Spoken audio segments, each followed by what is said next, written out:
Royal British Academy, Muvattupuzha, Kothamangalam. Neriamangalam വില്ലാഞ്ചിറയിൽ വള്ളിപ്പടർപ്പുകൾ ഉൾപ്പെടെ കാട്ടുമരം റോഡിൽ കുറുകെ വീണ് ഗതാഗതം തടസ്സപ്പെട്ടു.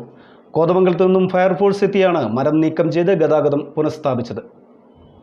ഇന്ന് രാവിലെ 11 മണിയോടെയാണ് നേര്യമംഗലം വില്ലാഞ്ചിറയിൽ വള്ളിപ്പടർപ്പുകൾ ചുറ്റിനിന്ന കാട്ടുമരം റോഡിന് കുറുകെ വീണത്. ആ സമയം വാഹനങ്ങൾ വരാതിരുന്നത് ഭാഗ്യമായി. കോതമംഗലത്ത് നിന്ന് ഫയർഫോഴ്സ് ടീമെത്തി മരവും വള്ളിപ്പടർപ്പുകളും മുറിച്ചു നീക്കി ഗതാഗതം പുനഃസ്ഥാപിച്ചു. Junior STO. K Binoy, junior ASTO. M Anilkumar, junior ASTO. KN. Biju, സേനാംഗങ്ങളായ രാകേഷ് കുമാർ, സുബ്രഹ്മണ്യൻ, ശ്രുതിൻ പ്രദീപ് എന്നിവരടങ്ങിയ ഫയർഫോഴ്സ് ടീമാണ് പ്രവർത്തനങ്ങൾക്ക് നേതൃത്വം നൽകിയത്. GGC Care Private Limited, നസ്രീത് Mar Thoma church campus, MC road, Mannur, കീഴിലം.